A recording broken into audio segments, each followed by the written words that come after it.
nom du Père, du Fils et du Saint-Esprit, Amen. Grande joie d'être là avec toi en ce dimanche, le 14e dimanche de temps ordinaire. Voilà la grâce que nous avons chaque dimanche pour pouvoir rencontrer nos frères et sœurs, mais surtout faire notre temps personnel de rencontre avec Jésus chaque dimanche. On pourrait dire même chaque jour à travers l'Eucharistie et la Lectio Divina. Et la première lecture d'aujourd'hui, c'est Ézéchiel, chapitre 2, à partir du verset 2. L'Esprit entra en moi, comme il m'avait été dit. Il me fit venir debout, et j'entendis celui qui me parlait. Il me dit, « Fils de l'homme, je t'envoie vers les Israélites, vers les rebelles, qui se sont rebellés contre moi. Eux et leurs pères se sont révoltés contre moi jusqu'à ce jour. Les fils ont la tête dure et le cœur obstiné. Je t'envoie vers eux pour leur dire, ainsi parle le Seigneur Dieu, qu'ils écoutent ou qu'ils n'écoutent pas, c'est une engeance des rebelles. Ils sauront qu'il y a un prophète parmi eux. » Alors, le Seigneur ici, c'est Ézéchiel à qui Dieu envoie en mission. Dieu envoie Ézéchiel visiter son peuple, aller à la rencontre de son peuple. Ils sont rebelles. Et le Seigneur dit, vers les Israélites, les rebelles, qui se sont rebellés contre moi, contre Dieu. Eux, leurs pères, se sont révoltés contre moi jusqu'à ce jour. Alors, est-ce que tu es quelqu'un de rebelle aussi? Parce que les gens rebelles, parfois, on ne les voit pas. Parce qu'ils sont rebelles à l'intérieur. On demande quelque chose, on dit quelque chose, ils sont là. Ils font comme ça. On est toujours d'accord. Mais intérieurement, ils ne sont pas d'accord. Ils sont révoltés. Ils sont même en train de gronder, dire du mal, murmurer. Mais à l'extérieur, ils sont comme des agneaux. Alors, quel est ton cœur? Comment il est ton cœur? Est-ce que tu es rebelle ou pas?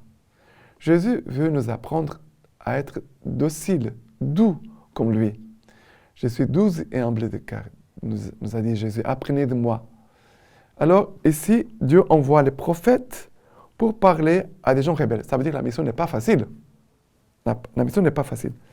Mais le Seigneur va dire qu'ils écoutent ou qu'ils n'écoutent pas. C'est une engeance des rebelles. Ils sauront qu'il y a un prophète parmi eux. Dieu veut que le peuple sache qu'il y a quelqu'un que Dieu a choisi, qu'a envoyé, à qui Dieu a confié une mission, de communiquer un message.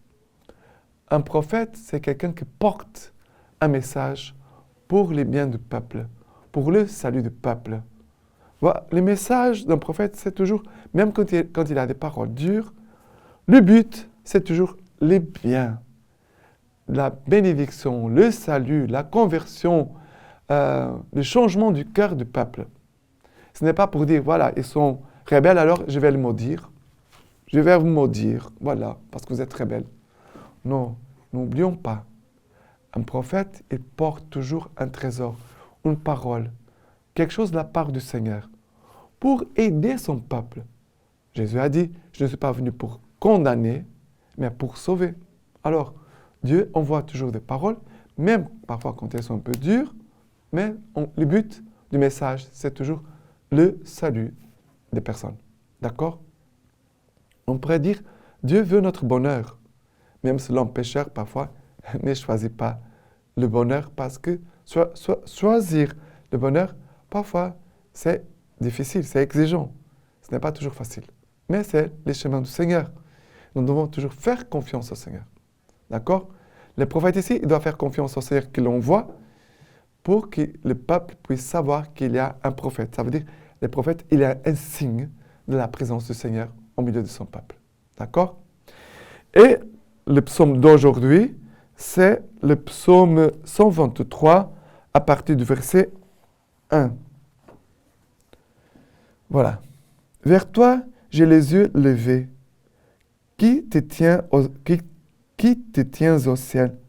Les voici comme les yeux des serviteurs vers la main de leur maître, comme les yeux de la servante vers la main de sa maîtresse.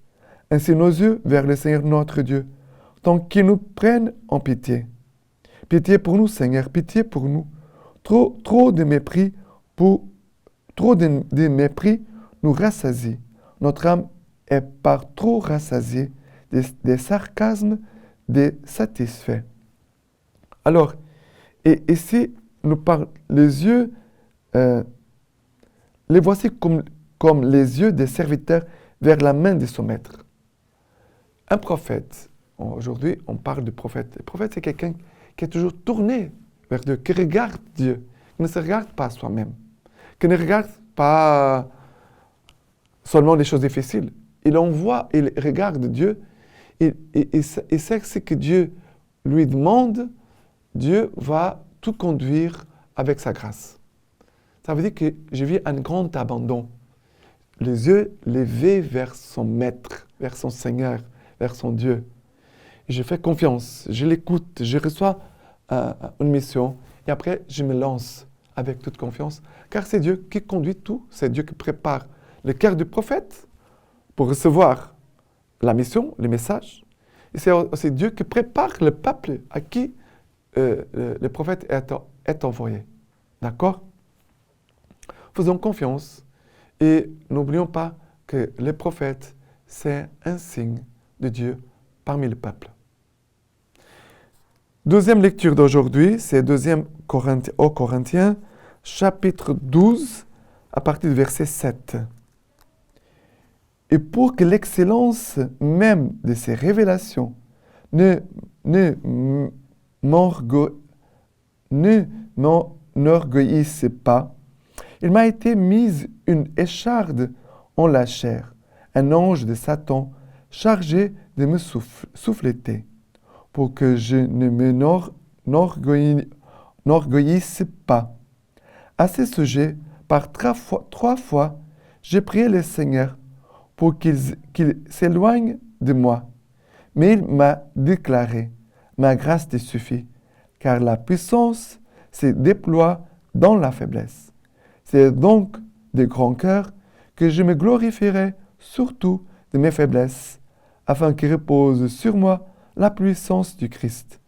C'est pourquoi je me complais dans les faiblesses, dans les outrages, dans les détresses, dans les persécutions et les angoisses endurées pour le Christ. Car lorsque je suis faible, c'est alors que je suis fort. Alors, le prophète, ce n'est pas un Superman.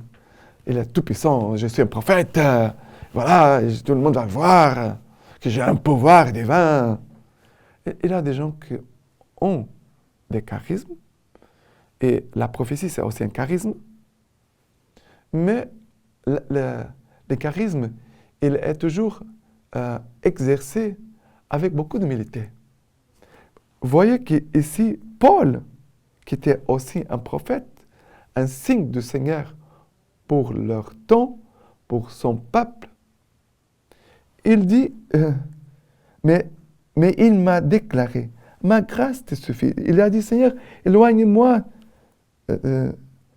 À ce sujet, 3 fois, j'ai prié le Seigneur pour qu'il s'éloigne de moi. Seigneur, je ne suis pas digne, Seigneur, je suis petit, je ne suis pas capable. On pourrait mettre ici tous les excuses, tous les obstacles que Paul certainement a surlevé pour dire, Seigneur, je ne suis pas la personne que tu cherches pour cette tâche, pour cette mission. Et le Seigneur lui répond, mais il m'a déclaré, ma grâce te suffit. Ma grâce te suffit. Même pour nous aujourd'hui, en tout ce que nous vivons, nous pouvons prier et garder cette parole. Ma grâce te suffit. Ma grâce te suffit. Car la puissance se déploie dans la faiblesse. Alors, c'est pour cela que Paul va dire, quand je me sens faible, c'est alors que je suis fort. Il dit, car lorsque je suis faible, c'est alors que je suis fort. Mais pour vivre cette parole, quand ils se sentent faibles, c'est vraiment faible, incapable. Ce n'est pas faire semblant, je n'ai pas envie, peut-être j'ai une petite peur. Quand je me sens faible, ça veut dire que je me sens incapable. Je me sens incapable, je ne me vois pas capable. Mais Paul il s'abandonne dans les mains de Dieu. Il dit, je vais obéir et Dieu me donnera la grâce au moment où j'aurai besoin. Ça veut dire que Paul, il avance en toute petitesse et à partir de sa petitesse, mais comme ça, il permet que l'action toute puissante de Dieu puisse agir. C'est cela que c'est très important. Le prophète, il se voit petit, même incapable, mais comme il obéit, il fait confiance au Seigneur, que le Seigneur donnera sa grâce au moment où il faut. Il avance, comme Paul va dire dans d'autres moments, en tremblant et tout avec crainte et tremblement. Voilà. Mais il se laisse utiliser par Dieu pour l'œuvre que Dieu veut accomplir. Voilà, un prophète ne s'appartient pas à lui-même. Il est tout donné à Dieu. Il fait l'expérience de ses faiblesses, de ses incapacités, mais il fait aussi l'expérience de l'action de Dieu. C'est l'Esprit Saint qui agit, qui fait les choses. Ce n'est pas nous. D'accord?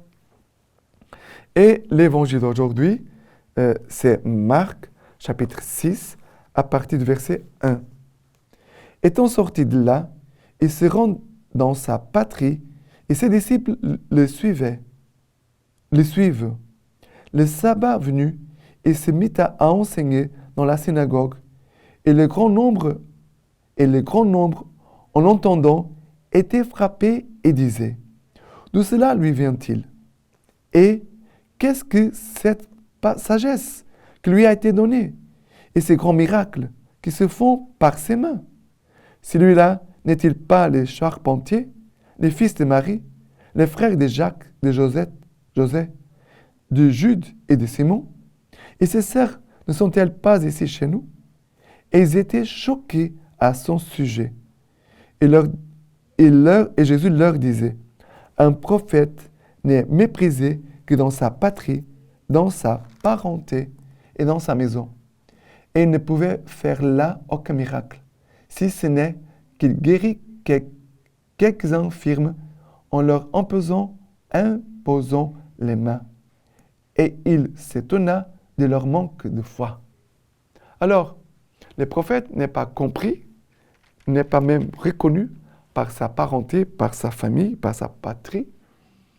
Ça veut dire que les prophètes, parfois, peut être quelqu'un qui se sent un peu seul. Il ne trouve pas des personnes qui comprennent bien son ministère, sa mission. Comme Jésus. Jésus, lui, est par excellence le prophète. Jésus, il est Dieu lui-même. Il n'est pas un signe de Dieu, il est Dieu lui-même. Et au milieu de son peuple, Jésus n'a pas été reconnu, accepté, aimé. Non. Et les gens de sa famille vont le regarder seulement comme un homme. Comme un homme. On dirait que les gens, au départ, disaient quelque chose de bien. D'où vient la sagesse, les paroles qui parlent, ces miracles? D'où ça vient ça? Tout ça. Mais, tout de suite après, celui-là n'est-il pas le charpentier? D'accord. De la divinité, il était Dieu, les gens parlaient de lui comme s'il était Dieu. Et d'un coup, Jésus est vidé de sa divinité, c'est un homme comme tous les autres. Il est le fils de charpentier. Ça veut dire que les gens n'ont pas reconnu Dieu dans ses paroles, dans ses actions, n'ont pas vu Dieu en lui. Ils ont vu qu'un homme. Et c'est seulement ça. C'est pour cela que le prophète peut se sentir seul, déplacé. Il n'est pas bien, voilà, dans son entourage. Mais parce que nous vivons dans un monde qui n'est pas chrétien. Les gens ne suivent pas l'évangile. Les gens ne vont pas reconnaître les signes du prophète. Qu'en fait, le prophète, c'est un signe aussi de la parole, de l'évangile. Voilà, c'est la même action. Les gens n'accueillent pas la parole, n'écoutent pas la parole, ne vont pas écouter les prophètes, ne vont pas accueillir les prophètes. Et Jésus n'a pas pu faire grand-chose dans sa patrie, malheureusement. La lecture patristique d'aujourd'hui de Saint Augustin. Tu veux te réconcilier avec Dieu? Apprends à te comporter de telle sorte que Dieu se réconcilie avec toi. Remarque ce qu'on lit dans le même psaume, car si tu avais voulu un sacrifice, je te l'aurais bien offert. Tu ne prendras pas plaisir aux holocaustes. Tu n'auras donc pas de sacrifice. Tu n'offriras rien. Tu n'as aucune offrande pour te réconcilier avec Dieu. Écoute la suite et dis à ton tour. Les sacrifices pour Dieu, c'est un esprit brisé, le cœur brisé et humilié. Dieu ne le méprise pas. Après avoir rejeté ce que tu offrais, tu as trouvé quelque chose à offrir. Maintenant, je vous laisse la bénédiction par les mains toutes pures de la Vierge Marie. Que le Tout-Puissant vous bénisse et vous garde, le Père, le Fils et le Saint-Esprit. Amen.